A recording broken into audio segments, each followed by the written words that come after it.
കണ്ണുണ്ടായിട്ടും കാഴ്ചയും ഉൾക്കാഴ്ചയും ഇല്ലാതെ ജീവിക്കുന്ന ജനത്തിന് മുൻപിലേക്ക് ഈ വ്രതശുദ്ധിയുടെ നാളുകളിൽ തൻ സൗഖ്യദാന ശുശ്രൂഷയിലൂടെ മനുഷ്യന് ശാരീരികമായ സൗഖ്യം നൽകിക്കൊണ്ട് അവനെ പ്രകാശത്തിന്റെയും ആദ്യ നൈർമല്യത്തിന്റെയും പരിപൂർണതയുടെയും രക്ഷയുടെ തുറമുഖത്തേക്ക് ക്രിസ്തു കൈക്ക് പിടിച്ച് ആനയിക്കുന്നു.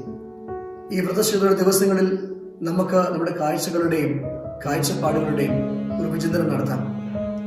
നീ എന്ത് കാണുന്നുവെന്ന് ക്രിസ്തു ചോദ്യത്തിന് മുൻപിൽ ഞാൻ മനുഷ്യനെ എൻ്റെ ഉപഭോഗത്തിനായുള്ള വൃക്ഷമായി കാണുകയോ ഒരു മനുഷ്യനെ വെറും പച്ചയായ ഒരു മനുഷ്യനായി കാണുകയോ ചെയ്യാതെ ഒരു മനുഷ്യനെ നിർമ്മിച്ചിരിക്കുന്ന ആദ്യ ചൈതന്യത്തിൽ കാണുവാൻ തക്കവണ്ണം എൻ്റെ ഉൾക്കണ്ണുകൾ പ്രകാശിതമാകട്ടെ.